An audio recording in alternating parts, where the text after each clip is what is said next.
Birnbeck Pier is located on the Bristol Channel in Weston-super-Mare. Although thought to be a pier, it is in fact an island. The only factor making it a pier is the bridge connecting the island to the mainland. The foundation stone was laid in 1864. The pier was eventually opened in 1867. It was designed by Eunice Birch, who was a bridge designer, who turned his hand to designing piers.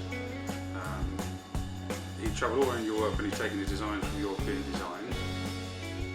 The Gothic toll house, Piermaster's Cottage, and the pierhead buildings were designed by the local architect Hans Price. Over the years there's been many amusements added to the pier. Originally there was the hurry scurry, there was a boat slide which since all of it is completely gone.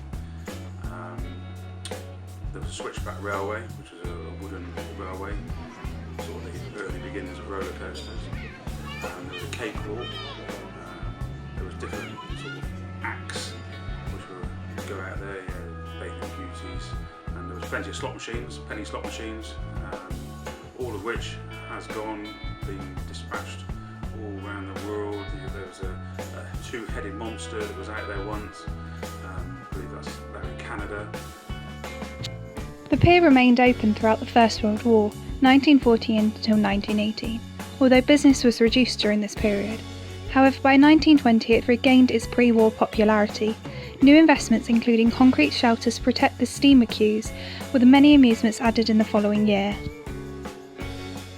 During the war, Royal Navy took the pier over as a secret weapons establishment, and the accommodation for the staff and the officers was in the properties that looked down from above.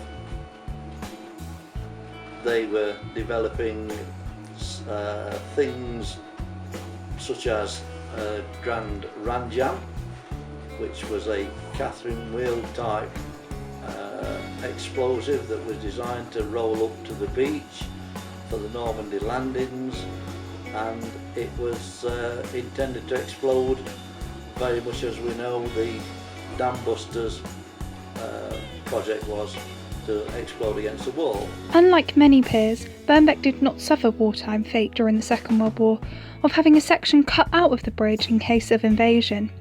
This was mainly due to the continuous girder construction. Instead, it was taken over by the Admiralty for the duration of the war, for which the company was paid £350 per annum. The old pier in Birnbeck Island was used as a base for scientists.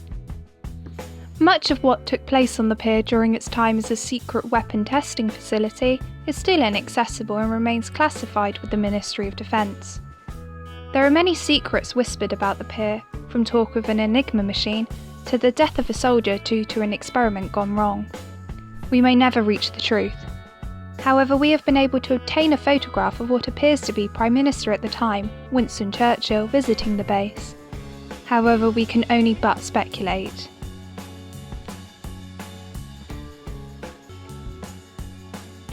After much neglect from man and damage by Mother Nature, the pier is still fighting and standing today. In 2015, the Grade 2 listed building was listed in the Victorian Society's top 10 most endangered buildings. On the Trust website, it states, over its lifetime it's enjoyed mixed fortunes. Its ownership has changed a number of times, with various multi-million-pound development plans being proposed on each occasion. None of these large-scale and perhaps over-ambitious modernisation schemes have come to fruition.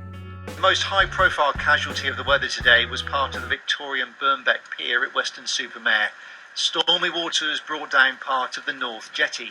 The pier is not going to wait for us. The storms are going to take their toll, and we need to get cracking with this. And my message to people of Weston is, we need your support. They are really supportive. We've had all sorts of volunteers here helping clear the place up over the last few months. But the owners now need to start working out what they're going to do and get cracking. The top layer was going to come off as part of the refurbishment plan. The legs are pretty sturdy. They're Victorian engineering. They knew what they were building. All in all, that North Jetty is tougher than people think, and people shouldn't be disheartened. The Birnbeck Regeneration Trust are tirelessly working to save this national treasure, with bid for grants, fundraising and continuous meetings, all to reform her back to her glory.